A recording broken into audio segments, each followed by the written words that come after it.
Dave, hopefully coming to you live. I don't know whether I am yet. Let's see. Welcome to Shiny Side Out with Dave and Mecky. Let's see if I can pull Mecky in. I just had a power failure. Right on the time. Hang on, everyone, if you can just be patient with me. And Mecky's supposed to be here. All right, so we're almost there. Got to power everything up. You can hear a beeping in the background. That's my UPS. We didn't have much power left after all of that. Yes, to Solaris, I do have the server. There's a bit of delay, of course, so we'll see what happens. Oh, boy. Fun times everywhere. Fun times. All right, let me see if I can hear what's going on. Here's the server live. Let's find out. Yep, there we go. Okay, so there's at least me. At least I'm here. And we'll see. Thanks so much, Solaris, for giving me confirmation that I've got the server. Oh, boy. It's never ending. I swear to you. All right, so let me just do the intro anyway. And I think we're show 116, so... Okay, here everyone, here goes. Welcome to Shiny Side Out with Dave and Mecky. Live from the Sydney studios in Australia. Jump into the chat room at freedomslips.com while we're on air. You can listen from there and follow us on YouTube, Facebook and Twitter. Check out shinysideout.net for our show archives, notes and links we paste into the chat during the show. With so many ways to listen to us, Mecky, it's difficult not to. If you live in Kentucky, FM, WZZR 101.3. You can get an app, Revolution Radio, TalkStream Live, TuneIn.com, Radio Tuner, Spreaker.com, iHeart, Live 365, and Shiny Side Out, and Andy, yes, I am an Aussie. Aussie! Oi! That's the chat room going off. At home, you can listen to us on a Grace Tabletop digital radio or driving around in your receiver-enabled GM radio car vehicle. There we go. All our revolutions in radio. You can also buy your favorite host season 2013. CDs vary in cost, but you're around about $30. Enjoy one of those. Half of that cost, apparently, I heard, goes to the host. Woohoo! Please, someone buy something from me. If you're in the US, the call-in number is 347-688-2902. Or you can add Freedom Screen to Skype, and away you go. Today, I'm actually supposed to have Michael Tillinger on. I'm going to try and pull him in, but Tillinger, sorry. But I don't know. I just don't know if he's available. Tried to get him a bit earlier on, and it didn't go anywhere. So unfortunately, so I think this is show 115. I don't know. I'm struggling here trying to get my my YouTube stream going. That's not happening. Everything's not happening for me today. Let's be on. But I don't know where Mecky is. I rang his mobile phone number and it went doot. So he must be in a different country. And normally he shoots me a copy of the finalized show notes, which I don't know where they are. Let's see if I can go through my list of email received. I know we had a couple that were, I think we've done slavery and rhetorical strategies of debunking. Oh, that one just sounds too good, doesn't it really, to let pass? But we'll see. I'll do some news. We'll see if Mecky becomes available, which would be nice. He might be in a country where they don't allow Skype. That happens from time to time on Mecky's travels. I'd like to see him become available. It'd be nice. I just got back from a UFO conference where I was a speaker, and it was pretty nice. I enjoyed myself. I spoke for probably an hour and a half, which was nice. there were so many questions from the audience, and because of where we live, there's a particular... We're across it. It's sort of like living in Miami, Florida, and, having that UFO experience, happening so long ago, and then continually, and, well, the people here are no different. And we had what's called the Gosford Files, which was an incident which happened. Everyone saw it. This huge ball-shaped UFO came through. Yes, sorry everyone. Billy Hayes just messaged me and asked me whether he confirmed that I was loud and clear, which is great. Thank you. It's always good to hear that. And what? Oh, the UPS in the background. Okay, the UPS in the background is my uninterruptible power supply, and it was telling me that I need to change the batteries. The batteries beep incessantly every 3 hours or so. It beeps at me saying, "You need to change the batteries." So, anyway, we just got power back on. I'd been out. We'd lost power. I came back home and was lucky to get everything powered back up. And there's enough power in the UPS to do the entire show if I need to, but luckily the power came back on and the internet was here, and that's why I was a bit late. Anywho, I was also out at the UFO conference enjoying myself, and I was guest speaker for today. And flight MH370, everything has a UFO connection came up, and flight 370 came up, of course, because it's still a mystery. And why the governments of the world aren't so quick, why they're not so quick. Let me bring SJ in, because he's a friend from way back. He's a friend of the show. And I was talking to SJ before I was even able to be a host on the station. We used to chat offline when our other hosts had shows. So, SJ, I'm trying to call you. There you go, SJ. Well, I just called up because I figured that it was about time to reward you guys with a bit of an accolade for having done so much good, really interesting radio for the last 115 weeks. Thank you so much, SJ. Oh, it's been brilliant, man. So I just wanted to call and give you a fan smoochie. Ah, you know what? We feel that. We feel it from the bottom of our hearts, and you know what? It's the reason we're here, is to inform people. And you know what? If we're doing the right job, we're going to keep doing it. Sorry to say that, SJ. We're going to keep doing what we're doing. Well, on some other day when your hands aren't so full, we'll have another conversation. It's been a while, and things are... Boy, there's been some fascinating stuff that's come out continually since we started 3 years ago, eh? Completely. I remember the first time we talked for hours, probably 4 or 5 hours, one night, and it was just amazing. Was that fun or what? It was, absolutely. And SJ's... he's a big fan of the station. I always see you in the chat room. I mean, you're a mainstay, and I think you're part of the furniture, really. Well, I'm handicapped, so what I had was, since 2000, I had time to get into... I could stop working. Well, I couldn't continue working. I tried to for quite a while, but finally... today I was out looking at the branches of my tree, and I nearly fell over. Wow. MS, man, it messes up your brain talking to your toes and fingers and arms and legs and stuff. But that's besides the point. I had the time to actually develop my research into internet sociology, and I've been writing about it for a long time. I haven't released my research. I'd be glad to talk to you about it sometime. But it gave me the time to do things that weren't of the body. I'd pretty much worn out my body, and so now I had my mind to work with, and I'm sort of wearing that out.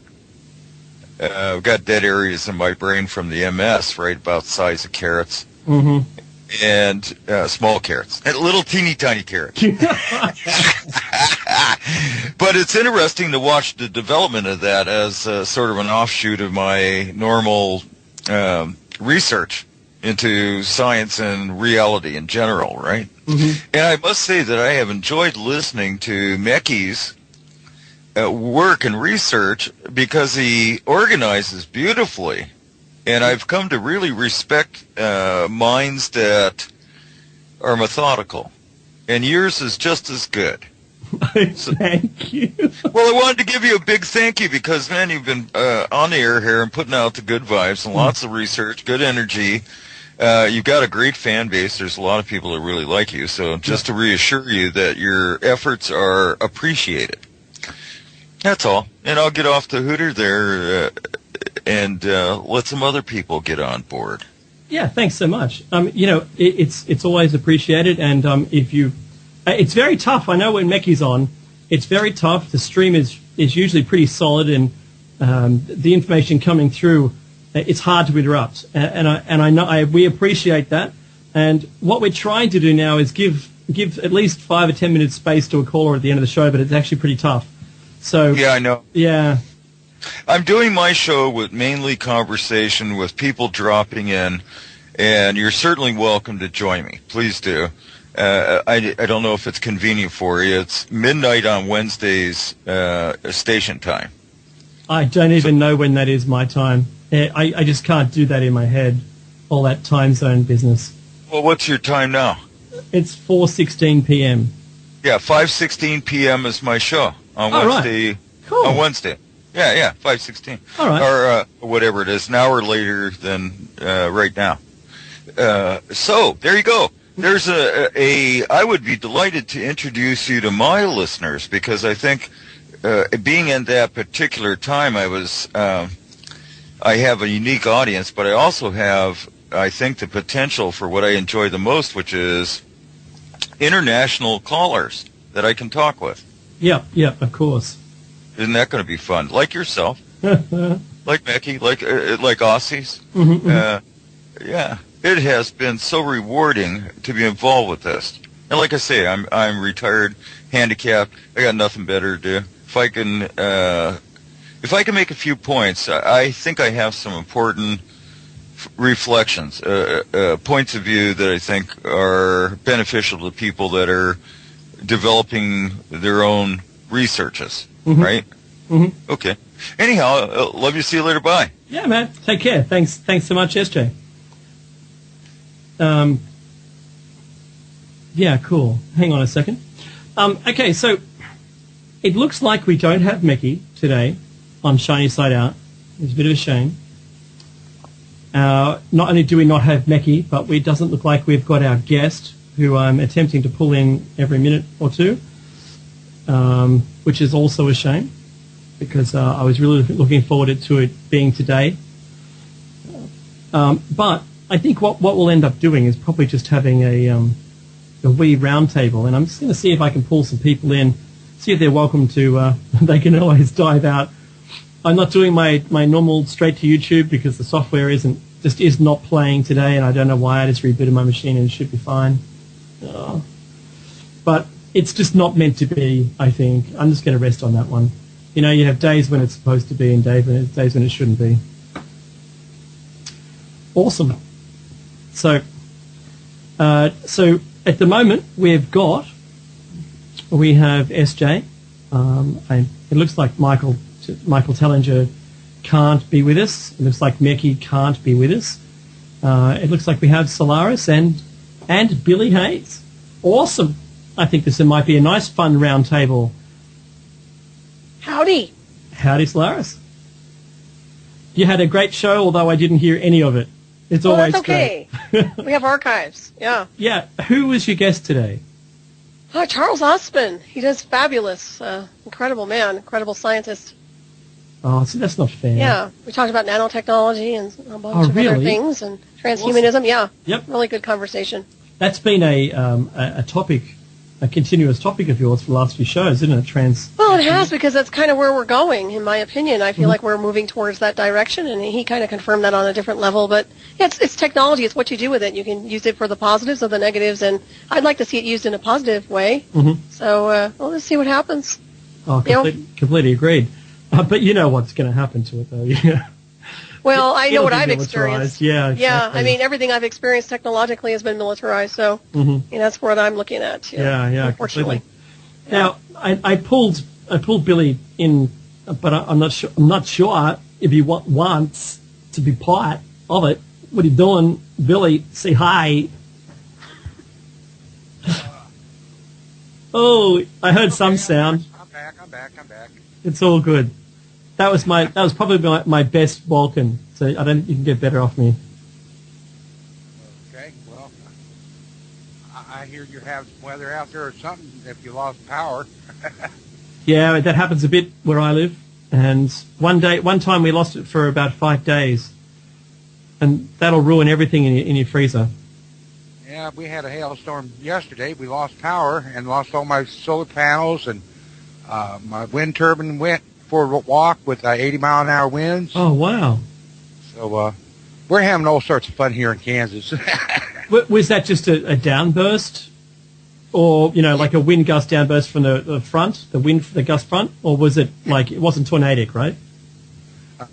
The 50 miles north here, we got some downdrafts of some supercells that came through, and I guess we're getting hit in just a few minutes here again. Oh, wow. That's one thing I'd like to do, Billy. If I ever am able to get out there, I'd love to be able to witness a tornado and to hear it. It's not just a feeling of the wind, but I want to hear it, and I really want to see. I want to see it so bad. And I don't care whether it's dangerous. I couldn't care less. It's something I've always wanted to do. Well, if you live through one, you're okay. The problem is, so many people don't make it through. It's more than it's nothing to play with. I'll tell you that much. Honestly, it's not about. I really want to play with it. I'd like to follow it. But I wouldn't put myself in danger. I'm not a really serious risk taker anymore. But I'd love to. I want to experience it. I think it's one of the best. It's the most powerful thing we have, and they're getting worse. Like with those 2 mile wide, that was the largest one ever recorded, and that was in the last few years. Last year down at Moore, Oklahoma, and there was about 15 other tornadoes around it. We had 2 of them here, small F2 and F3, but that F5, man, I'll tell you what, 2.5 miles wide. Glory be. That's like having the whole world drop out from underneath somebody. Oh, completely. That basically grinds everything off to the dirt level, doesn't it? Rajo, it moves. It moves neighbors to new neighborhoods. I laugh. The thing about Mekki and I, right, when we laugh about stuff, it's because it's usually so overwhelming. It's one of our defense mechanisms. But we recognize just what it means, like how powerful these things are.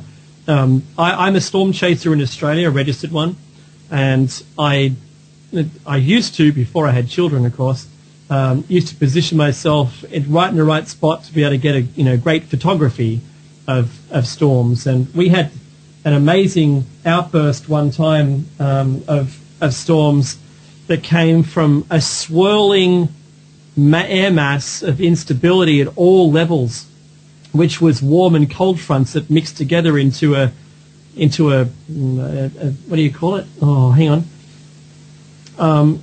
Into a spiral itself, and it was only maybe 500 miles across, but this spiral contained warm and cold fronts, and it itself had no capacity to do anything wrong, but it was on the boundary of these warm and cold fronts that we were seeing the most amazing storms, up to 10,000 or 30,000 feet, huge storms. And in Australia, we haven't really had what's concerned or called like a supercell up until then.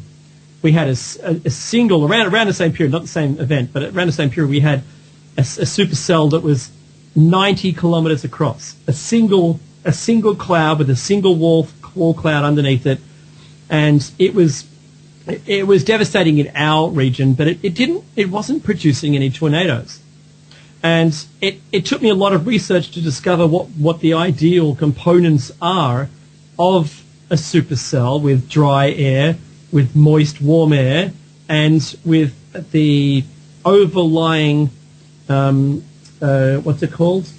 Oh, the most, yeah, that there's the stream, yeah? Straight line wind. Yeah. So, and to get the rotation, you need upper air that's moving in a different direction than those two fronts. So that'll get rotation going. So I've been doing research on it, and, just one day, man, one day I'm going to get out there and, I'll probably say hello to you. Okay, I'll be waiting for you. I want to form a list of people, so when we finally get to go to the US, I'd love to, do a car holiday and go and visit everyone and say hello and move on. Be awesome. I certainly want to go to Hawk's place. That'd be awesome. We got room here. Hey, there he is. Hey, yes, Jay. Yeah, feel free. We'll put you up. Be glad to keep you around for a week, feed you, turn you on to Barbara's good wine. Oh, now you got me. Oh, and good food. We live out in the Farm Valley in British Columbia. Great vegetable gardens out here. Barbara works for the Saturday market. And Nice. and she goes into Vancouver every day. So if you want to cruise into Vancouver for a day and have a free ride to a nice, comfortable dinner and conversation, you're welcome. I'd be delighted to have you. Oh, And Mickey, too, if he happens to cruise. We got room for 2 people, no problem. see, I didn't even know where Mecky is. That's the strangest thing today. Isn't that cool? Yeah, well, it's good for him. But I think he may be just asleep in a different country. I don't know. Well, he's tried to connect 3 times while That's we've me. talked. That's me pulling. Oh, that's you calling out to him, right? Yeah. Got it. He is online, but it might be just his tablet back home or something. I don't know. Yeah, could be a zillion glitches. Yeah. But for whatever purpose. But I was going to tell you about the UFO conference I was at, and I was speaking there. If no one knows, I've written a book about my experiences, and it was and I've given a copy to them for their own library for the UFO group, and so they can borrow it out, and they can all read it. And it's good fun. So I decided to go there, and I thought they're going to ask me questions about it. Well, pretty much for the whole thing, I think we were talking about MH370 and the local Gosford files, which is the local people. A lot of people had their own sightings, and there was a lot of cross-pollination between people in the group too, which is fantastic to see that they're, oh yeah, I saw that. Yeah, and you know what? You can go to this website, you can do this, and it was really fantastic. And they asked me, why do you have to run off? I said, and this other guy there, a nice man, he said, he's got a radio show to do. And I go, well, why don't you ever do it from here? And I go, well, I can, but if you want to be on air and you want to be filmed being in a YouTube clip, you've got to agree to it. I'm just not going to do it for no reason. Plus, I need permission from the building that I'm in, they're in, to be able to do it there as well. And so I said, look, it's all too hard right now. Just give me a couple of months, and I'm sure we'll be able to sort it out. And then I'm driving home thinking, well, why don't I just do it at my house? Maybe I get the whole group here and we can do it here. Maybe. I don't know. I've got chroma key screens and everything here which aren't working today. But that should be fun. But what's really weird is I tried to bring their attention to the sleight of hand that the government does. That there's while they're a UFO group, they're awesome, and they've got that sort of that 1 foot or half a foot in the government conspiracy, or the government lies, or the government, whatever you like to call it, how the government behaves through the media outlets, and they drive us where we go. And it was interesting to see their take on it. And I mentioned something really what I think is not breaking news, but it's pretty close to breaking news, which isn't being covered very many places, and it's downplayed. They're lowballing all of this stuff as much as possible, and who knows why. And that is that the Soviet Union, which doesn't really exist, Russia today,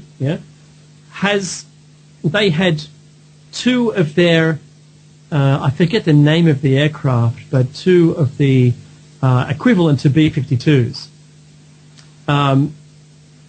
incursions into European airspace during the week. And combine that with the 40,000 troops on the Russian side of the Ukraine border doing exercises within a kilometre of the border.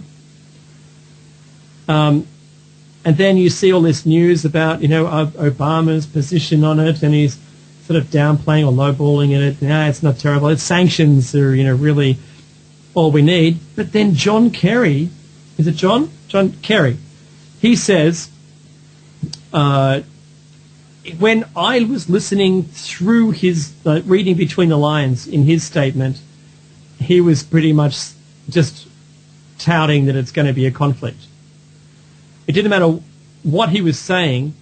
I heard the word, we're starting a conflict with Russia. Obama was doing the diplomatic version of it where, sanctions, but maybe sanctions aren't powerful enough. But then you hear Kerry saying, that we have to militarize this, and this is what we're going to do. And I couldn't help it. I was fixated on looking at how Kerry was taking this same info. Then I started looking for it. I started looking to see what was in the media about the Ukraine. And paralleling the World War II, start of World War II with the Polish in the radio station, and that being announced as, as being a hostile takeover, and then sort of, boom, there we go, we've got, World War II as a false flag, because they didn't exist, it wasn't real.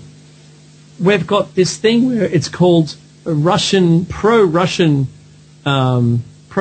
forces are in government buildings in the Ukraine, in the existing Ukraine, what's left, after this wonderful term named annexing has been enacted. They annexed the Ukraine. Yeah, that's cool. What would it be called if the US decided to annex Mexico? That's an invasion. You're taking the land off someone. When was that okay? Like, when did it become okay that you could just go and do this? And why isn't anyone stopping them? Why isn't the UN saying, you know what, you better just give it back? I think this whole thing's a big play. I think they want to do whatever they want, and they're going to do it, and that's pretty much the way it's going to stand. This week we had announced in this country that our country is going to, at the cost to everybody, buy 58 of the F-35s. 58 of them. They're a lemon, I'm sorry to say, whoever you are, Northrop. They're useless. They're too heavy. They don't turn as fast as the Soyuz. The Su planes, the Russians. They're wiped out pretty much straight away by the Russians in simulations, because their planes don't climb as fast, they don't turn as fast, and they're too slow to accelerate. So they're outgunned, they're outmanned, and they don't even have air-to-ground capability, which is useless. Because this huge lift fan that's in the midway along the fuselage that has to go from the top to the bottom, so you lose bomb bay space as well. Useless. The X-32B was a much better plane and should be flying today, and we should be buying that, not the F-35. But our little tiny country in population, to buy 58 of these lemons, why? Why are we buying them? The last time we bought planes was the F-111. That's the last time we bought planes. Why now? Why is it important now? Why do we have to have them? Makes no sense. We've done pretty good with our dwindling F-111 fleet I'm not even 7 left, I think. But then to buy these stupid planes that are completely useless. Even the Rand Corporation said that the other plane was better. And, not that I want to believe them either, but that they're right. So I think it's extraordinary. And for the last 2 years since the show started, I've described how the US is strengthening, basically tightening a rope around China and Russia by militarizing this band around them, including India, because that's a likely target of China for cropland. Think about it. They've already got a train that goes almost all the way over the entire mountain. It gets you to the top. There's not much to get one down on the other side. To see them militarizing all of this, militarizing the top of Australia as well, all through Indonesia, all of these islands and Malaysia as well, all the way around through all of the Eastern European countries. And if you'd notice where Obama's been, he's been to Japan, hello, China's enemy. He's been to Taiwan, China's enemy. Honestly, they wanted to get out of China's sovereignty. He's been to Indonesia, hello. All of these countries he's just visited, it's all about strengthening our weapons ability to counter a Chinese invasion. I'm absolutely positive of it. And it all goes under the radar. Who cares? This MH370 was probably filled with, all those people crying were probably crisis actors. Probably wasn't really a plane. If there really was a plane, it was doing anything. It might have been a sister plane. Who knows? Might be an insurance job. The British Indian Ocean Territory, Diego Garcia thing sounds even more plausible than just a simple UFO taking it. I don't know. I reckon maybe it did crash. Maybe it was a secret weapon. Maybe it was an energy weapon, an X-ray weapon or something. I don't know. But I think the co-pilot made a mistake. They said that this week they announced that the co-pilot's mobile, or we call them mobile phones in Australia, the cell phone registered on a network over the continent, over the island. So I'm just going to launch my Google Maps and I'll show you, I'll tell you. I can't show you today because my video stream's not working. I'm sorry to everyone. But there's 2 airports, and I'm sorry to rabbit on about this, but there's 2 airports that plane would have flown over in protected airspace nonetheless, yeah? I'm just zooming in, sorry. I'm a guy and I can't do 200 million things at once. All right, so I'm looking at it right now. I can see Kuala Lumpur. So Palau, Penang, and there's another another airstrip. Hang on, I'll get it. Yeah, so it's and my pronunciation is going to be terrible. So Kota Baru, there's an airport there, and there's also an airport where you may as well just call it Georgetown, but it's Palau Penang. All right, so the plane, having done a 120-degree left turn, flew over 2 airports. This is controlled airspaces. 2 airports, and seemingly wasn't even noticed. And that doesn't make sense. And there's a military base near the second one, and that doesn't make sense that it wasn't noticed. Just before it hit the second one, the cell phone was supposed to have registered on the network. Do you know what? Maybe there was those 2 pilots they say were on board. Maybe they weren't even flying the damn plane in the first place. Maybe it was just some CIA guy. Maybe the Freescale employees were the only people on board, other than this military pilot. And maybe that guy who was a bit of a clown, he liked the ladies. He should invited the ladies into, any lady on board into the cockpit during his flights, which is a no-no. Maybe he wasn't so smart and he accidentally turned the phone back on when he was driving up the coast to, with his boot full of money from the military. I don't know. But it doesn't seem right. It honestly doesn't seem right at all that any of that should occur. And then the plane to go on to where it is. So at the moment, I don't believe anyone. I'm pretty much I'm aghast that we can lose a plane, that it flew over 2 airports and no one seems to have cared at all. That even if it was secret technology, good on you. You know, maybe I know some people raised a good point today, and maybe it was to show the Chinese, hey, just back off. Maybe it's to show Russia, back off. Look what we can do. Maybe they told them they were going to do it.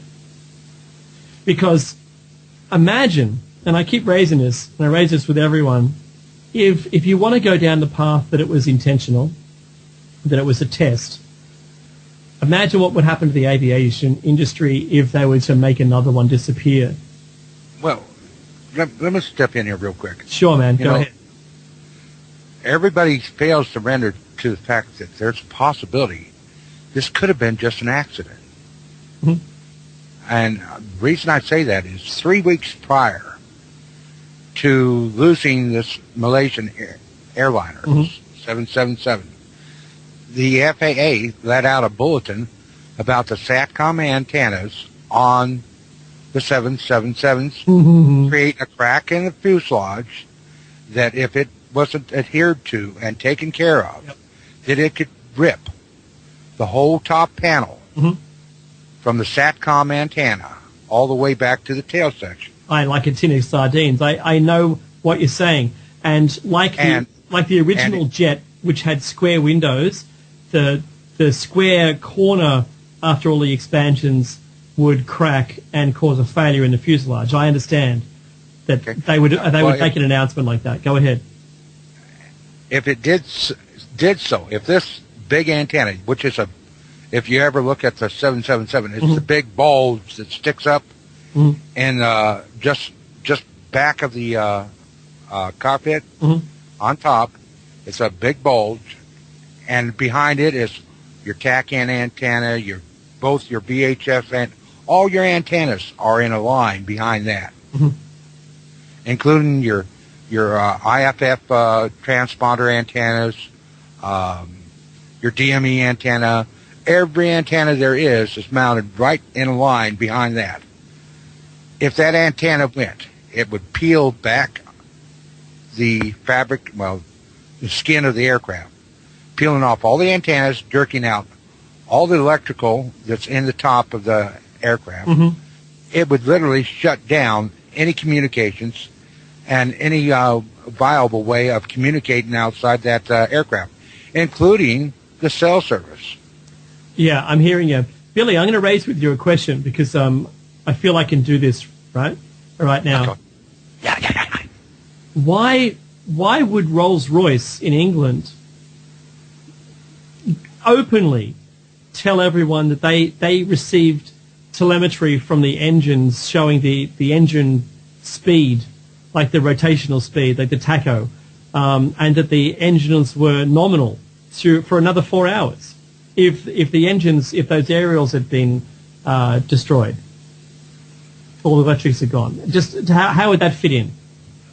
Well, that antenna is mounted to the cowling of the just inside the wingtip from the engine, and it comes back in and picks up data from inside the aircraft and takes it back out to the transmitter at the wingtip. Oh, so that's awesome news. It's on a separate antenna system that's on the wingtip itself. The transmitter itself is nearby the engine. So let's run with the scenario because I really like where it's going. Okay, so we've had in this scenario we've had the cowling fail. It possibly just sheared off the aerials at the fuselage, or it took with it had a massive failure as Boeing had announced that it needed to be recalled and serviced. Maybe it did peel back that. If you were at 40,000 feet, for instance, you have a sudden loss of cabin pressure. It gets very, very cold indeed, and you don't have very long before everyone falls asleep. There's one thing of depressurization, and there's super depressurization. Yeah. If you just have a window blowout, that's not super decompression.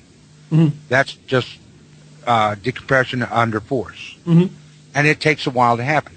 If that rooftop peeled back, that would be super decompression. That would happen so fast that people's eyeballs would pop out of their head. Yeah, your blood would boil. I've seen when they had the door on the Hawaiian flight fail, and it reefed a whole hole around it, and they were holding someone and managed to pull them back in, for instance. That caused the same thing. People's bowels let go. They had a lot of ear injuries and respiratory problems. But they survived. They landed. They were lucky. Yeah, but that one that blew out going to Hawaii happened at about 20,000 feet. You'd be lucky if that's the case, yeah? So if you're at 40,000 feet, we know there's zero oxygen. Like, you're just not going to breathe. It's 10 kilometers more high, and you need oxygen to be able to breathe. The temperature's sub-zero, so you're going to have issues with temperature and keeping people warm.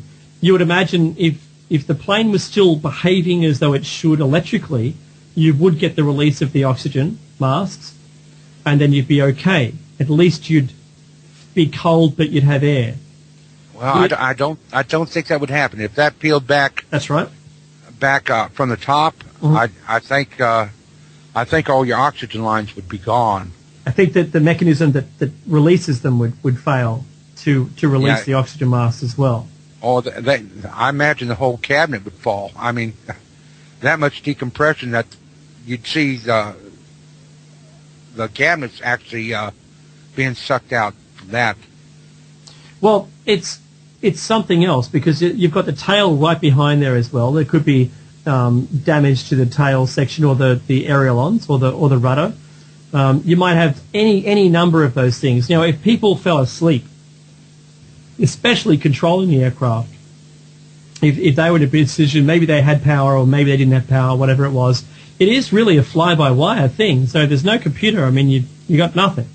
So if they were lucky enough for the control, the wires that send the signals to the plane's ailerons to steer it and the rudder, if they were still able to do that, but they lost oxygen and they fell asleep, they might have been able to keep themselves awake enough through that 120-degree turn for the other 40 minutes it took them to fly, left over the other two airports. But they would have gone, if they were still conscious, I believe they would have attempted to land at the nearest airport, which is that first one I mentioned. And it doesn't make sense that they would have...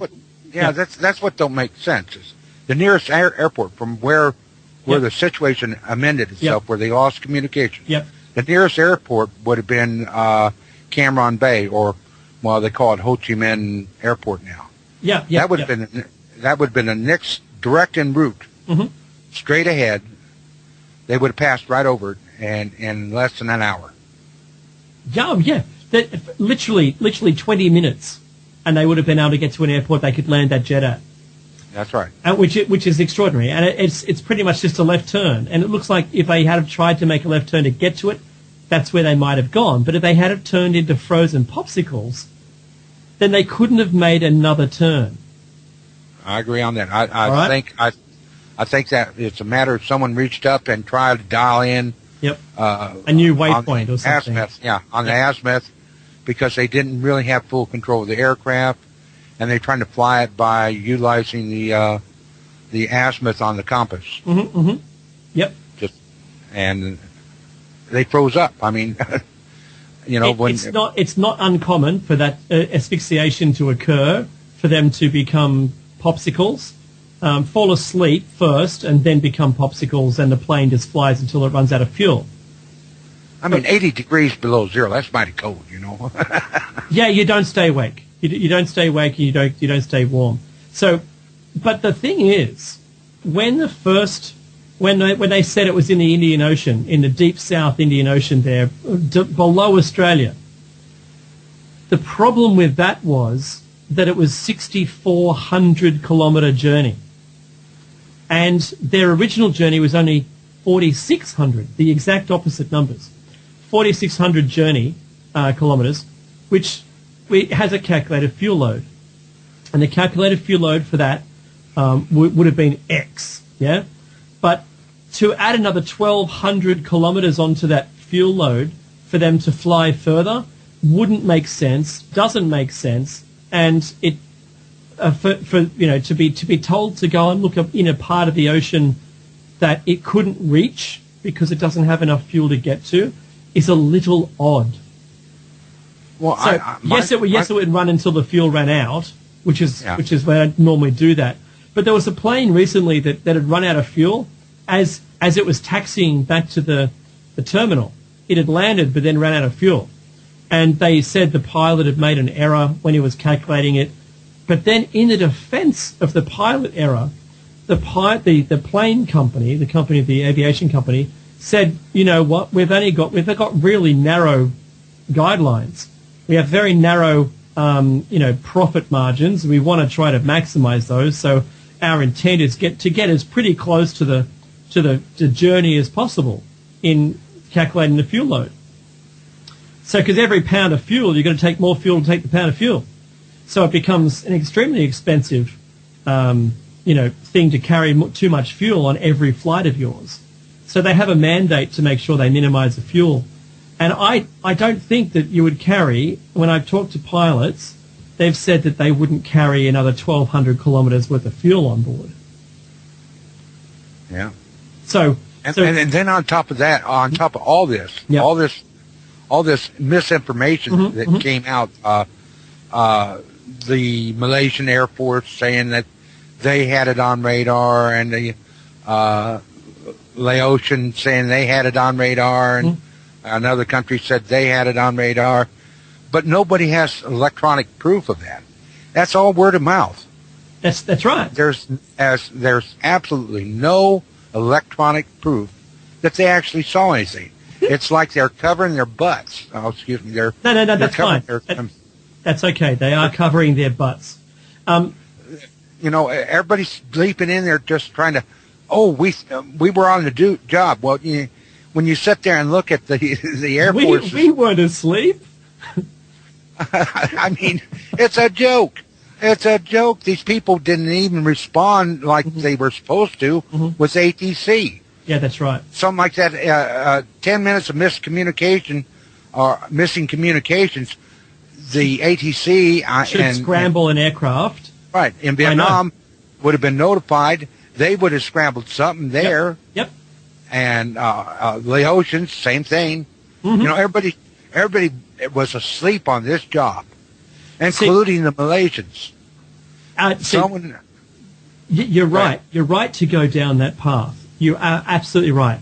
If what they're telling us is true, then they were all asleep on the job, and no one performed their duty as they should have. We know. I've just heard that is it South Vietnam or South Korean? I don't remember. What was that boat that just capsized? That was South Korea. Okay, so the South Korean minister or whoever it was has just resigned, saying it was clearly a failure. And I'm sorry, everyone. And that is a failure. But aren't we looking at the very same kind of failure?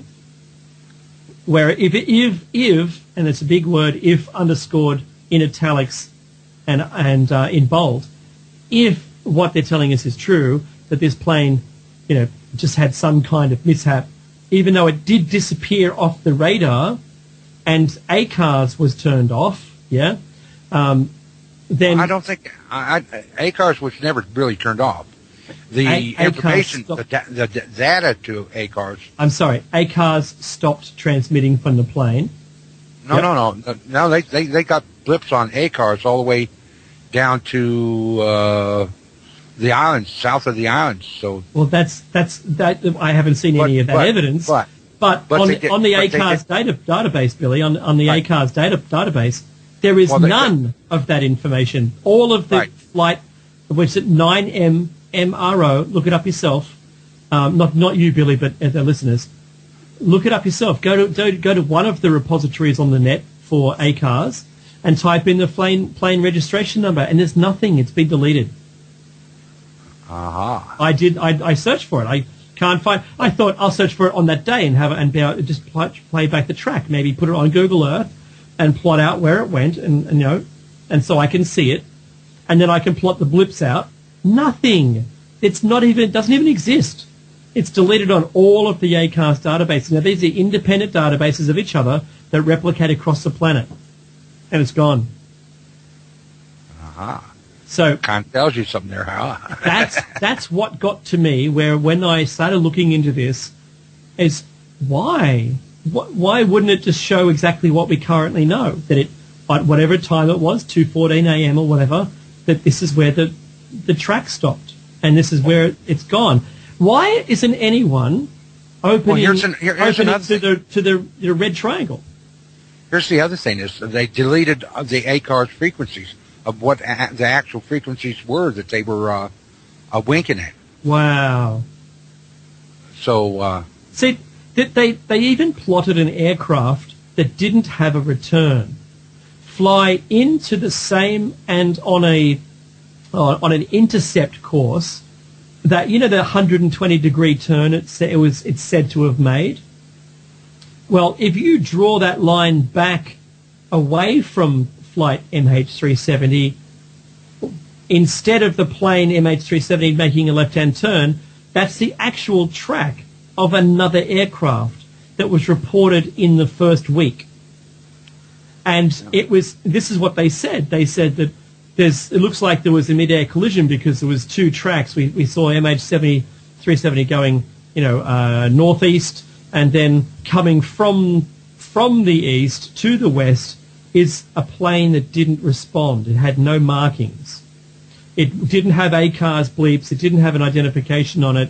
It wasn't responding to our normal systems. And here it is. They presumed it to be military.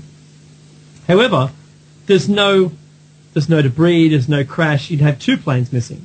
If one was military, they wouldn't tell you anyway. If a military plane hit a civilian plane, they could cover that up pretty quick and then not be blamed for it. Just like when a stray missile may have hit another plane, a commercial plane, as we all remember. It took a long time to get that out. So we're not finished with that one either. No, there you go. So this one's particularly unusual in that it's touted as a mystery because we don't really know. And how can we not really know if they followed a bleep? I would love for it to be UFO related. A big Walmart-sized UFO just appeared, like that cargo plane from the China Air Japan or Japan Airlines cargo flight to Alaska. Imagine a big thing appears and it sort of flies into it, or is it caught in the tractor beam, and it then goes down to the Antarctic. Yeah? Whatever little bleeps or anything happen, all the people are perfectly alive, and it went into the ocean, and that's where the bleep stopped. And here's the other thing. The media has sensationalized every inch of this so much that there's no variable to any truth in it. No. I mean, every day it's a change of this and change of that. Mm-hmm. And the Malaysian government said this, and the United States says this, and oh man, it's been like back and forth. And these news media people ploy every effort to sensationalize every little detail that's every little tiny possible story out of it to make it makes you cringe. It makes you cringe. Does. It's tough. What's really tough about this is no one's been factual from the start. They think they're giving you facts, and then they just wash over it with something else, and the next like you said, the next day it changes. I love what I love. The best story that I love, I actually think it landed in Cambodia. That's my thoughts, right? And it didn't land at Diego Garcia, although that's a great story too. I love how that's been assembled because it brings all of the elements of it into play, including the eyewitness testimony from the Maldives. They saw the plane fly low over it, which was unusual for the Maldives. For it. Oh, I think that's the. I thought I heard it too. Yeah, I think I can hear the music in the background. I think we might be going to break. Okay, it's pause it? for the cause. Is it? I thought I heard it. You're listening to Shiny Side Out with Dave and Mekki, although Mekki's not on board today on freedomslips.com. That's right, the number one listener-supported talk radio on the net. Since it is listener-funded radio, like I said before the break, if you like what you hear, please go to freedomslips.com and push the donate button on the site support page. It's in the left in the chat. Your donation is greatly appreciated and helps run this station. I donated $10 last week. Sorry, I haven't done it this week yet. I'd like to. I hope someone out there did. I'm pointing at you. I think we need to do it. Whoever you are listening, Mum. I'd like to say hello to all the new listeners, of course, and all the people who have subscribed to our YouTube channel. Everyone who's following me on Google+, also Twitter and Facebook, and all those people who are now downloading our application. We have an app for both the iPhone and the Android platforms, whether it's iPads or pads, tablets, iPhones, whatever, yeah. It's all good. It works on all of them. You can use the chat room from the station. You can listen to the station itself. You can look at our entire back catalogue of shows if you like. It's fantastic. You can tweet. You can follow with us. It's look. I've put it all. I wrote it all. You can put it there. You can have a look and message me and tell me what you like. If you're using one of our if you're using our app anywhere you are, even the web version of it, we can message you directly. So if you've got it open, or if it's on your phone or your smart device, we can tell you to look up in the sky right now because there's something interesting to look at. So please, you probably want to do it. Even if you like another show, another host show, still get it because you can listen to the station. It's pretty cool, all right? We're halfway through show number 113, or 13 and 100, as Mekki would say. I'm missing him today. I don't know where he is. He's supposed to be here, but never mind. It's all good. But in place of Mekki today, we have Solaris, another show host. She's on the previous show that we follow.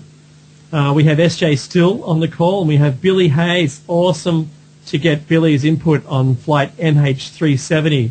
It's really appreciated, guys. And thanks very much for backing up the complete gap from Mekki not being here. All right. I hope you survived the break, and we're back on. I did. I'm missing a coffee, I'll tell you that much. Oh, you need a coffee? Go get one. We can hold down the fort. Oh, it's all good. We've only got an hour, yeah. We've got an hour left. So, we were talking in the last hour, if you've just caught us, in the last hour, we were talking about flight MH370. And Michael's got some really good data on the aspects of the technical aspects of how you could lose communications with the aircraft, how the media isn't really giving us the full story, and the little tidbits they're giving us around the outer edge change too often for any of it to be plausible. At least that's what I'm taking from it. How about you guys? Well, for me, I just think it's a distraction. I just think there's something else going on, and this has been something to pull the attention of the mass collective. Myself, I think they've taken a molehill and tried to make a new world out of it. I mean, it's incredible that they've taken this thing this far. I mean, and now we're down to the search area, and they failed to render to the fact that this, what was that, Hyaxin? Yep. The Chinese ship, that said they heard pings down there. During the week prior to them so-called hearing this ping, they were up in the area where the what's the name of that ship? The Echo heard the pings, and right out hand they showed these Chinese playing with these little sonar devices that they were so-called using for a reference, I guess, or what. They were carrying them around on that little boat they were sending out. Yep. And who says they didn't drop something like that in the water? Let's get this over with. We found it. It's down here. It's end of situation. You know, they want to get it over with. I think it's been my take. That's been my take on it. Yeah, I believe that they distracted them in the deep Indian Ocean, the really South Indian Ocean, to get them away, so they could eventually just dump some bits overboard in the now the true area that they're looking in it. You know, they had some beat, but they don't know what it was. It's not confirmed, but it's similar to, they said, what would be emitted by a black box. Now, that doesn't say to me that it is the black box flight recorder sounder. It doesn't tell me it is. Even the information they're giving us is so roundabout. And, you know, one of the things is I went to a website and they had all these facts. They had 17 facts. There, it's back again. So all these facts we're supposed to have on the airline, and yet only 3 of them were factual. One of the facts had the word may have in it. How can you have a fact that's described, starting the fact with may have or probably? That's not a fact. There's so many crazy queries to this thing. I mean, the co-pilot's cell phone nailed a tower, a cellular nailed a cellular site on his cell phone as it made the 120-degree turn path. And that comes out, what, 4 weeks after the situation? Now, come on, people. Well, we're at 7 weeks today. Yeah. It's crazy, I mean, it's incredible, the stories that are coming out. You cannot tell the right from wrong. And then the president sitting there in Malaysia tonight, sitting there, this is so funny. He's sitting there beating his lips, talking about what's dirty in the United States. Today that some basketball owner was flopping his jaws about colored people, you know, and he was making an issue. Why hang our dirty clothes out in front of the whole world like that? I mean, the president was sitting there stumbling through this conversation. I saw that. It's a joke. And this is the news media. The news media eats this stuff up. Just like this Bundy gentleman. It went one way for a while, and all of a sudden the news media picks up on his comments, a racial comment that was a personal comment. You know, number one, this is a good old boy. You know, he's an old man. He probably hasn't changed his ideal, what he grew up with. Not out in that part of the country. It's just like where I live. People here are the same way. You know, they still talk like they're still in the 50s here. You know, we still got the hanging tree here. But if certain people were caught out after dark here, they were hung. Wow. They were hung, and they're proud of it. They got a sign on a tree up here 4 miles from me. The last colored person hung here in 1957 for being on the streets after dark. That's just rotten, isn't it? You know, I heard a person backing up Mr. Bundy. Yeah, he was, I shouldn't say colored person. He was an African American. He was well-to-do and well-known, and he was backing him up, saying, "I don't believe he's racist either. I think the media are just taking this for a run. That's it. Yeah, they're trying to dirty him." I mean, I can confirm what the media can do. I mean, they took a program of me that took them 2 days to record, and now that 2 days of recording they got 5 minutes of me saying, "Yep." Oh no. And when I passed out so much information that was factual, they destroyed that whole program of what we were trying to talk about and made it into their sequence. They changed the question around with the answers. I mean, people just don't understand how these people work to sell their program. Yeah. What I like was, remember when they got in trouble, I think it was, I forget the Fox or CNN, I don't remember, got in trouble for fabricating the news and pretending that they were doing a cross to Iraq, but it was a blue screen, and it was on the roof of their building, and they played a siren, they put the gas mask on and everything. This was during the first Iraq War. And what came from that, from them getting in trouble for fabricating news like that, making the people believe that these people were actually in Iraq being threatened with gas and whatever it is, was this is what's extraordinary. The news media, the station involved, said, "Oh, but we're an entertainment business. We're not a news business. No, we entertain people. So in that, we're able to fabricate some elements of the news." And that was the take-home message from the news media in the lawsuit that got them off, this, falsifying what would obviously be evidence. You're steering the nation, clearly. Make believe. That's exactly what it is. They steer the news. Mm-hmm. They take something. I mean, I'll give you an example. All these school incidents where there's been a stabbing or a threat. Mm-hmm. In the 20 years ago, that would have not been any news. That would have been local gossip in the neighborhood. Mm-hmm.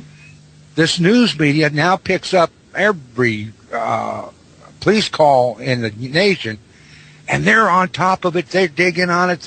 They're trying to flip a story out of that one way or another. If it doesn't go quite their way, they add things into it. That's right.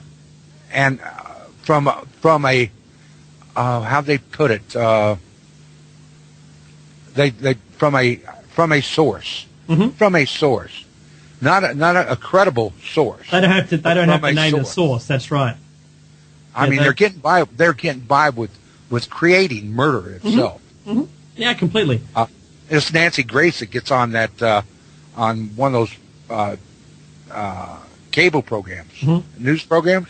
Yeah, man, she has killed more people than the incidents that are being talked about by people who she has attacked for being in a situation. A mother should have been with this child, and the mother goes out and commits suicide the next night.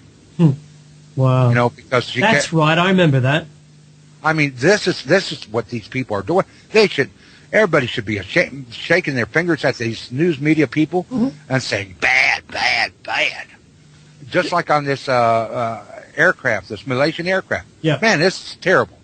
This is terrible. The fact that they are keeping families on the edge. Oh, I know. I know. They're not keeping just their listeners on the edge. They're keeping these families who are bent between whether this plane actually went down, mm-hmm. whether it's landed somewhere. I mean, stories of a man carrying a camera stuck in his bottom and landing in Diego Garcia and taking that camera and taking a picture in the dark. Come on. Have you ever tried to stick a bar of soap up there? Do you know what? That's one for the Christmas reel for sure. Hey, I was going to say, the news media, like you said, the news media portray news in a particular way. It's called a slant. So the story has to have a slant. It can't be just a factual representation. And I hope my high school teacher in the US is listening to me right now, because I attempted to, in my mass media class, I attempted to we had to create a newspaper. And all the stories that I'd made in the newspaper were what today's news was all about. And I said, this is where it's going. And he goes, no, you see, you can't do that. You've got to be factual. You're funny. And he said, the way that the news in the newspaper is written, there's like 3 or 4 paragraphs which are concrete, and the rest after that can be deleted by the editor. They're just filler. And depending on whether they need space or don't need space, they can sacrifice the sacrificial paragraphs in the story. That leads me to what the news now contains as, it's almost an infomercial. It's newstainment or gangster news, really. What they do is they take no point in showing it. They take like a novel of what is truly the research on a story.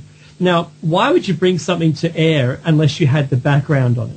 Unless you had enough information to be able to present the entire case to the community? Well, that's all gone. All of that is gone. So if you listen to a live stream throughout the day, you'll get a pretty good picture of what's going on. And I don't mean Fox or CNN or whoever you are. If you listen to something like the BBC World Service or something who's got people on the ground and they're still interviewing people and things, and you hear the interviews from all these professionals and people on the street, you can put together a pretty good rendition of what that story is in your head. But there's too much information to be able to be delivered within not a 10-minute slot. Remember, between ads and the news is 8 minutes. So you can't even fit a 10-minute news piece in. They're going to run the headlines as an intro, there's the headlines, and then they go a little bit into each one, and you get roughly 2 minutes to describe a novel. And I don't know if anyone's ever tried to write an essay on any book you've ever read for school, but if you try to sum up the whole book into something you can read and only takes 2 minutes to read, you'll fail. You'll fail so miserably in getting any of the information across. In fact, you'll get so little information across that none of it seems to make any sense. So all you're left with doing is by being able to provide such a small snippet that it's out of context. And only if you've read the whole story does it seem to make sense. You go, oh, yeah, that was right. Yes, there was a plane. If they described the flight number, not MH370, the Chinese version of the same flight number, which is a different flight number, because the destination has a different flight number than the origin country. The plane registration number, for instance, 9M MRO, there's your 2 minutes gone. That's it. So it ends up pretty much just like that. I think in America, the movie was called Airplane. But in this country, in Australia, it was called Flying High. And you can see why they ditched that title in America. And it's that comical one from the late 80s, I think, where the plane, there's an autopilot that's, animated. It's very funny. It's a funny comedy. But in that one, they summarize the news really well. And there's a news reader. There's a little montage of, I think, 3 or 4 countries' main news stories for the evening being presented to the people. And there's an inset behind them to their left, and it shows, firstly, there's a downtown fire, and then there's a plane crash. In every country, the format was the same. It was, whatever language the native language was, it was very funny. And that's what news has been reduced to, is this small snippet of something that is not relevant anymore. It's not the full story. It's only a headline. It's like a single printed line on a fax, like a teletype machine from the old days. This is all we've got. Let's run the story. But there's no story. We don't know what's going on. Well, run it anyway. The days where if we were reporters and we were researching something for 3 months and finally we had enough to be able to present it to our editor, we would run up to the editor proud as punch and deliver the stack of papers and the document and go, look, I want to run with this story. I've just finished it. It's awesome. It's going to bring down the whole government. And they go, no, we're not running that. We can't run that. It's the censorship of news. And this happens everywhere. We're fortunate on this station, of course, not to be censored by our political, by any political nature. We don't have sponsors who can say, oh, you can't run if say it was a toothpaste brand, and they were our main sponsor. If I discovered something about that main sponsor and it was likely to risk the sponsorship, I'd be told we couldn't run that either. So we're lucky that we're not sponsored. I believe all news should be a commentary. It should be a commentary on what's going on, like sports commentary. You can give your opinion at the end, but you should be reporting factually what's going on. The guys watching a sports event don't make it up. They don't say, oh, number 47 has the ball. No, he's sat down, he's going to eat his lunch. We've always known he was hungry. They don't do that while the game still plays on. It's factual because you can see it. But what they do is they hide the vision of this stuff. They play us some clip with some important people talking. They do a what's called a live cross. They do a live cross to another reporter for no reason whatsoever and talk to them and get an opinion about what's happening rather than presenting the real news. I'm sorry to shoot all down. You watch it next time. When you're watching news, if they do a live cross to another reporter who then tells you what's going on, there was no point. It's just a waste of time and you're getting an opinion rather than the actual news. So you be careful, filter it out and send me an email, dave@shinysideout.net, and let me know what you've seen. It really does annoy me. I can't believe it. Like it's boiled down to that.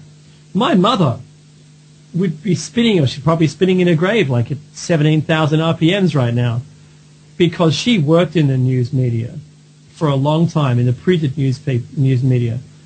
And they didn't behave like that. Not the way they do today. I swear. The government control, the government in this country, in the country I live in, the one that I hold so dearly to my heart, has decided that you're not allowed to tell the people of the country how many people have been trying to get here illegally anymore. Now, when I say the word illegally, that's a government thing. These are asylum seekers. Seeking asylum is not illegal. How many boats did they stop? Because their election promise said, we're going to stop the boats. Guess what? It's illegal to interfere with any boat in the ocean unless they call for help. If they say Mayday, not Mayday, it's Mayday, it means help me in French. Mayday, if they say Mayday, you're allowed to approach the ship and you're allowed to help them. You're allowed to board the ship. Boarding a ship without permission is piracy. You're allowed to do that. Doesn't matter whether you're the military. It doesn't matter whether you're anyone else. It's just you being a pirate. Unless they've invited you on board the vessel. That's the rules. You're not allowed to alter the course of another vessel, even with weapons drawn. You can't force them to turn around unless they're in your sovereign waters, within your borders. But our government has chosen to start doing this now to asylum seekers, people seeking asylum, of course. They're only proved to not be asylum seekers once they're proved not to be seeking asylum, which means that their origin wasn't from a country that's on the appropriate asylum list. If in their current country they weren't being persecuted for no reason. That's they're the definitions of asylum. So you're allowed to seek asylum. It's perfectly legal, but our government says it's illegal. They say that they're queue hopping. Well, how can you seek asylum if you don't have anything to be able to prove anything to anyone about anything? And I think this is it's a drastic time we live in. I think we're one step away from 1984, the George Orwell 1984. And if anyone doesn't know what that is, it is the one step that's missing is the reprogramming of people back into society again. They're plucked out by the government, reprogrammed, and then put back in to be functioning citizens the way the government wants them to be. Cookie cutter people, yeah? That's the only thing that's missing. We have drones, we have surveillance, they know what you're watching on TV. So if you're watching it via a cable service or something, that cable machine tells them what they're watching. even the satellite service that I'm using right now, I said to them, I'm having troubles with a particular channel, and they said, would you mind changing it to that channel? And I said, I have, just wanting to be a little cheeky with them. And they said, no, you're currently on this channel. They knew what channel I was watching. That was via satellite. I didn't think my little satellite dish was transmitting. It's clearly telling them everything that they need to know. So the new TVs all come out with cameras in them, inbuilt, so you can Skype with your family. But we know that even the PCs today was being declared that they can watch whatever they want to. They can turn on your cell phone. I've got a cell phone in front of me. We call them mobile phones. On my mobile phone, at will, they can turn on and turn off via any application they may have written. Not that I'll never do it, by the way, I'm just letting you know. But any application that you've downloaded on your phone, that on that little permissions list you have to hit agree to, if it says may monitor phone calls, may look at video or whatever it is, you've just approved them to do it, right? And they can do it whenever they want without your notice. You've already approved it. So if it came into a court of law that you had to argue seriously against them having done it, they just say, well, you agreed, you hit okay. Now this gets to the question of EULA, End User License Agreements. I'm going to ask everyone in the whole universe, whoever's listening to this, any aliens out there too, put your hand up or your tentacle, put your tentacle up if you've ever read a EULA from start to finish. Yep. Good on you, SJ. You're the only one, my friend. I'll tell you. Well, it's one of the reasons why I stayed with Windows 95 for so long is I read the Windows 2000 and some of the stuff they tried to tack on to 98 in terms of the EULA, and it gave them, and you really got to dive into Windows guts to get to the other information that you're agreeing to that they don't tell you about. We spent a summer seeing what EULAs amounted to, so we researched Windows. Man, that's an awesome summer. I love it. Oh, it was fun. Well, we were also working with early Linux, so we were trying to figure out what was happening with computers in 2002. And so I actually broke down and I read the entire EULA. God, they're long, very verbose, totally cloaked in meaningless jingoism and jargon. Legalese. But once...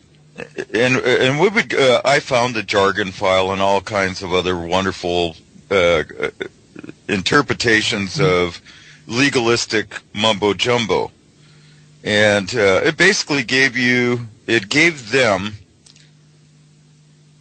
a portion of the ownership of anything you had on your hard drive. Period. Yep. So I basically went to Linux, which does not. Yep. That's so true. You know, the thing that came out, which wasn't described by anyone until recently, of course, is the inclusion from Windows XP on of a file called nsa.dll. The description of its operation, of its trigger, or any other operational ability of that DLL, which is a dynamic link library inside Windows, was never really, it wasn't realized by anyone. No one really knew what it was. It's sort of like that same thing like behind the green door when the guy at AT&T discovers a room in the building he's in. He's the IT guy.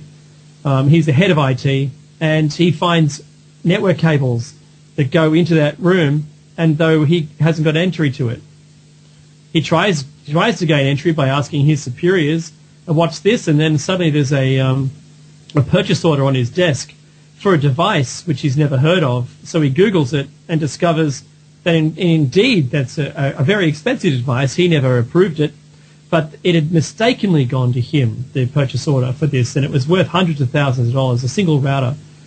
And that router can take all the incoming traffic from the Pacific Fiber link and filter it and send it out with around about a millisecond lag. It's a super top secret thing, and it took a whole copy of all the data that was going through and sending it somewhere else, and he didn't install it.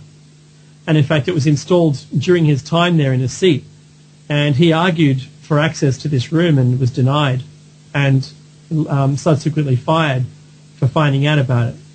And it was then it came to be known as the the Black Ops, or the Echelon project.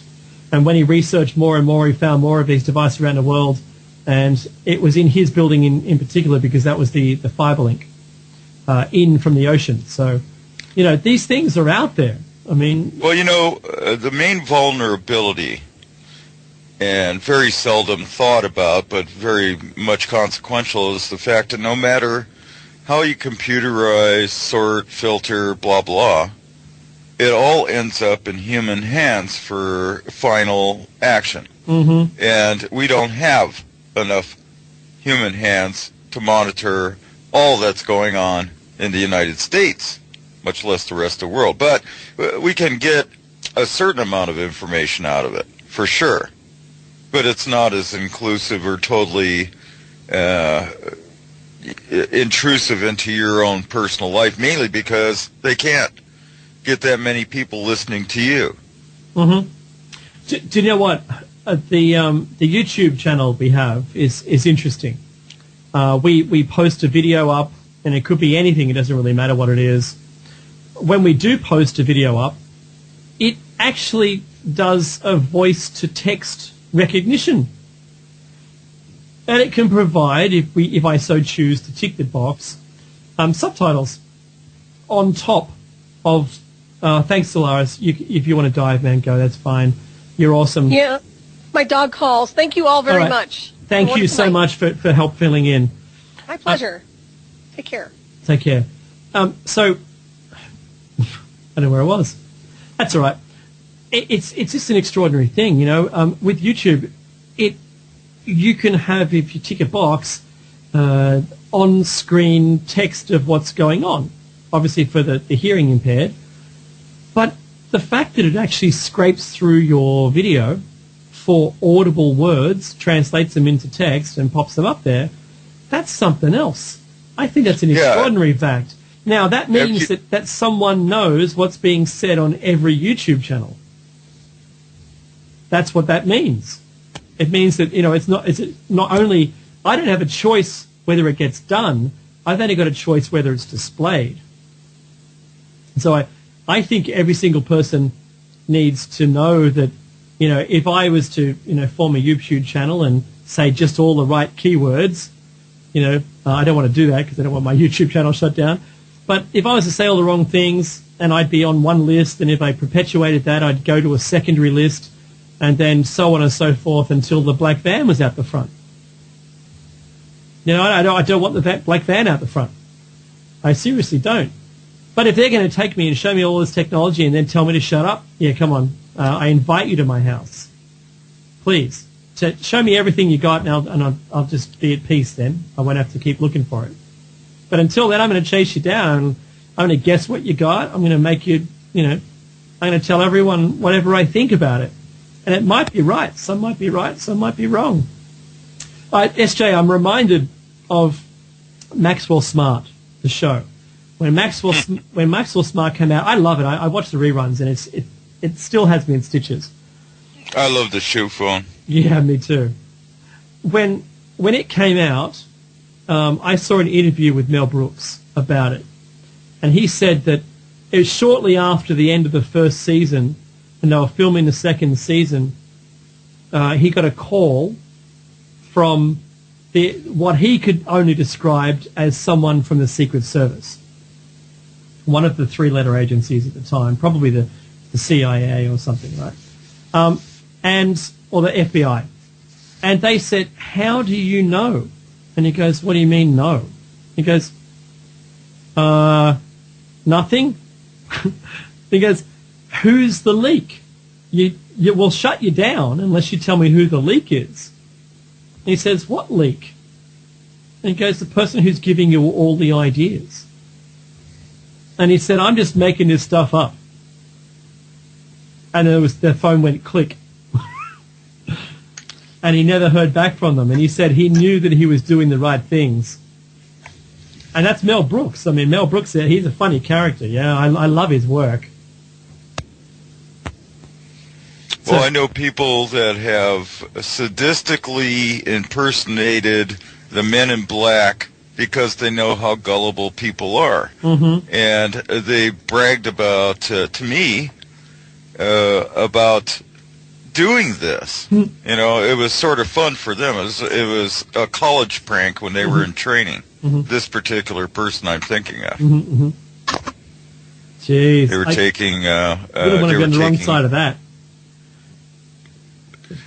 Well, you know, there's people that do all kinds of different things for all kinds of different reasons. I think we're just starting to get to the point where we realize that people do it, and we're sort of getting an idea of how many. Yeah. I'm hearing you. Did they say? Well, I don't want you to get in trouble from your friends, but did they say what kind of thing it was all about? It's a prank, right? 20 years ago. This is almost 30 years ago. Yeah. That's pretty funny. Did they tell you any more about it? Is there any more to the story? Well, they would listen into shows like ours, and when the conversation got fairly woo-woo, and they knew the people in the area, if it was a local show, or they traced them down. They were learning how to trace down numbers using the existing information systems at the time. The FBI, the established police networks that were out there. You know, state police, local police, county police, city police, blah, blah, blah. They all were somewhat, I mean, you could access, if you had a name, you could access an FBI file on it. Now, if you've got a name, it automatically pops up links to various databases that you're on. They get a full profile of you, I know.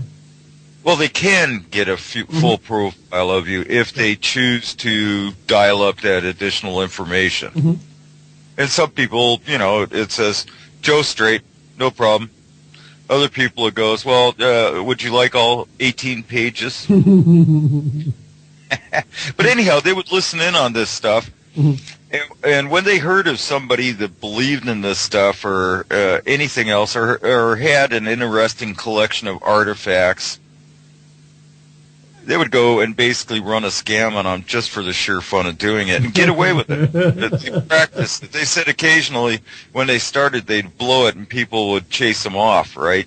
But they got to the point where they could do it pretty much every time. Like by the book. They were them. Convince somebody that they were major undercover men in black type agents of the government, and they would change their affiliation depending on what their mood was or what they thought would work. And so there are people out there, you know, it's not uncommon to find people that love being trolls. They just do it because it particularly satisfies a sadistic, childish, you know, urge that they got, an itch that they need to scratch. So they indulge it.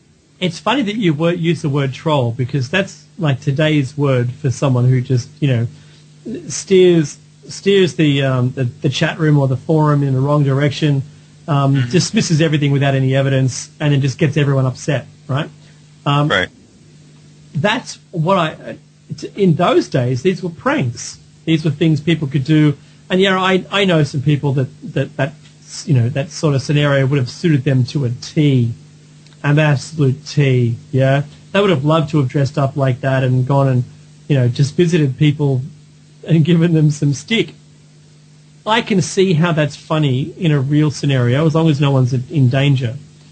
But, you know, today the troll is the person who, you know, gives people stick and, you know, I think unnecessarily, of course.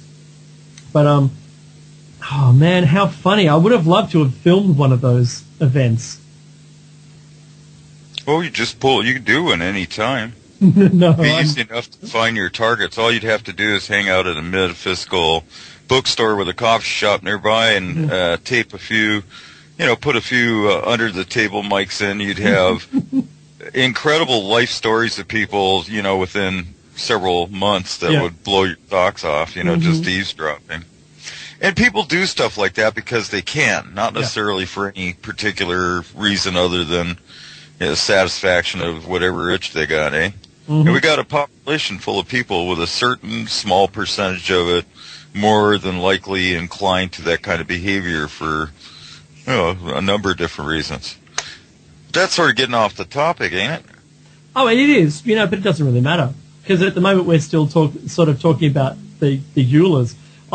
When I asked you, had anyone read through it? Do you know, I tried. Like, I'm pretty good with legalese. I've read the Traffic Act of New South Wales, which is a pretty thick, hard read of all of the road rules. But I love paragraph and sub-paragraph sections. I love the whole thing. I love the way it's worded. I think it's clever. It's cleverly written with the intent for you not to be able to get around what the rules have been set up to be. Jargon. Yeah, it's jargon, legalese, and each say stream or silo will have its own particular way of describing its own set of wording that they use. It's particular, their own language. However, the Eulers, in some cases, are comical. And when you start reading through them, you'll honestly be amazed at what they've been able to get past. Like if you want to use, say, Google or Gmail or something, one of the items in the Euler suggests that anything you send to anyone is theirs then. It becomes theirs. Any idea that you write in there is theirs. So if, say, I'm emailing SJ and I said, I have just discovered anti-gravity and you need a coffee cup and something else. It's here's now the instantly diagram. owned. Here's the diagram. I'll send you the diagram. I'll just sketch it. Here it is. I've sent it to you. Google now own it. It's the idea now owned by them, despite me creating it, inventing it, and signing it, and it's mine. It's theirs now. And that's one of the scariest components of the Google pyramid. Yeah? Well, there's a couple other things related to that. One of them is that we're going to have a huge influx of robot workforces, and we've only heard one mention of it so far, but it's out there and it's coming, and they're trying to keep it really low key, by the way. So you could look into that particular evolution of the workforce and find a 55-gallon drum full of secrets, Oh, yeah, completely. Pardon me? Completely. And let me see if I can remember what the other one I was coming up with was. Can't remember. Sorry, I got a little bit of distraction nowadays. Really whacks me easily. It's part of the MS. Oh, it doesn't. Dude, you know what? It doesn't matter with your friends. You know what I mean? It's all good. We're getting near the end of the show today, and I have to say it's been a lot of fun. We've still got 12 minutes left. It'd probably be 9 minutes with the bumpers in between. And Billy Hayes sure blew me away with how much he knows about avionics. Exactly. It was really fortunate to be able to grab him. I'm happy that he's with us. He might still be with us or asleep. I don't know. Billy, you with us? Oh, I'm still here. Well, you're getting compliments from both of us, and I'm sure the listeners as well, on your knowledge of avionics. So can you tell us a little bit more about how you know so much? Give us a bit of background. Well, I've been, I don't want to go too far into my electronics. I think, what are you willing to give us? Well, I have tech rep for Boeing, so on avionics. So that's been one sufficeable thing. It's anything that saves them money, they give you a bonus back on it when you give them a technical reference of things. And awesome. So I pretty well know that. Yeah, go ahead. Hey, Billy, you want to? I've got a couple of partners that work. I'm in the Pacific Northwest. We got a lot of teachers. We got a lot of ex-Boeing people that are retired. You want to tell them about what's happening with just the nuts and bolts replacement parts for airliners internationally, and what kind of problems they're causing? Well, I only deal with avionics, so. Oh, okay. I've got the crash test dummy guys who are partners or friends. They fly model airplanes with me. Used to. The fact is, we all know how to use super glue. Bingo, baby! I'll tell you. Hey, Billy, I was going to ask you a question. I've been telling people that the flight, the components that make up an aircraft are stamped with the flight registration number. Exactly. Yeah, and so I'm glad that you backed that up. Because if two planes collided in the air, they would find all the parts from one and put it in a big hangar and reconstruct the aircraft, and all the parts from the other, and they'd do the same thing in another hangar. It's just what they do. And, even if they did find wreckage from MH370 today, unless they zoomed in on and showed that stamp of the flight registration number, I'm not going to believe a word of it. Well, almost 90% of all the parts on commercial airliners and military aircraft maintain a registration number all the way through the whole part number. That's bona fide parts. I mean, things hydraulic components, very specific components. They run a full registration number that runs all the way through. That goes with that aircraft. Period. If there's a change out, there's a change out of record, and this is what's so great about these days is they can keep track of things. Everything's computerized now. If a part goes in, there's a replacement part that goes in. It becomes part of the registry. Wow! Right. So that's awesome. I mean, see, one of the problems is that a lot of people are manufacturing non-spec parts and marketing them. And anybody that's chopping foreign airliners, etc., use these parts at their own risk, because some of them won't perform to the specs for the piece. Nuts and bolts, for example. They've had lots of failures with these kinds of replacements. Over. And my basic belief is we're eventually going to start seeing that in just commercial buildings. It's every little piece is going to have a dignified number that designates exactly where it was put in, the date it was put in, all the specifications of that one little item. I mean, I don't care if it's a screw that held up a piece of plaster or something. But we're into that where everything's got a numerical nomenclature that can be feasibly stored by computer systems now. Yep. Yeah, completely. Yeah. So if it was the seventh beam on the 25th floor being held up by some rivets, they'd be stamped, or if it was a bolt, it'd be manufactured with that stamp on it, so it knew that place in the building. And they do it with barcodes now. I mean, it isn't just a number there. They got a barcode that you can walk by and take an infrared reader and go by. You can't even see it with the eye. Wow. You can take this reader and go over it, and it's got this very tiny marks on it that are nothing more than a barcode. Well, that's awesome. Hey, we're going to get you back on the show, Billy. You're awesome, man. I have to tell you that. We're living in a different world we don't understand. Everything's so computerized now that the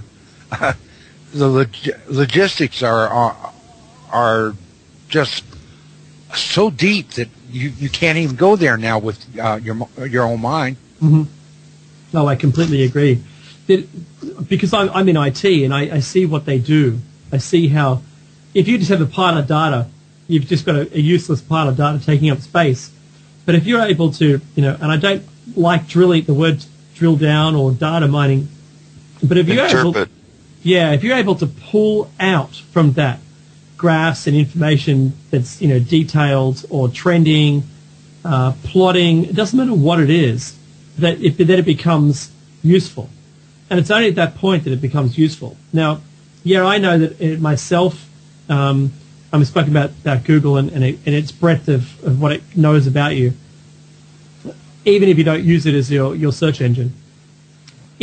There's so much out there that can be linked together to make a profile on you or anyone else that you know. For instance, even if you shop with your plastic card, not even credit, just your savings account, they know all of the times you've used it. They know your profile, where you live, who you live with. They know a lot. Yeah. So it's only a matter of time before that happens with buildings, and I love the sound of where that could go, especially after the collapse of a building, how the building could be reconstructed, and to see the failure. I love what that could do. Exactly. I mean, I think I have a feeling it's been there for a long time. That's nice. See, I think it should be in cars. I think every car should have telemetry that records perpetually 30 seconds of information, and at the moment of impact, it stops recording, and that should be able to be collected. Well, so, it's already there. These insurance companies got little plug-ins you can plug in. I've seen and do that. Exactly that. I mean, little monitors you can plug into your car that watch your kid. Yeah. I remember someone telling me, I think it was Tones, he told me that he had one. He was going to get insurance from one company. They made him plug this thing in, drive around for 2 months to see what kind of driver he was. Exactly. It knew his acceleration rate, deceleration rate.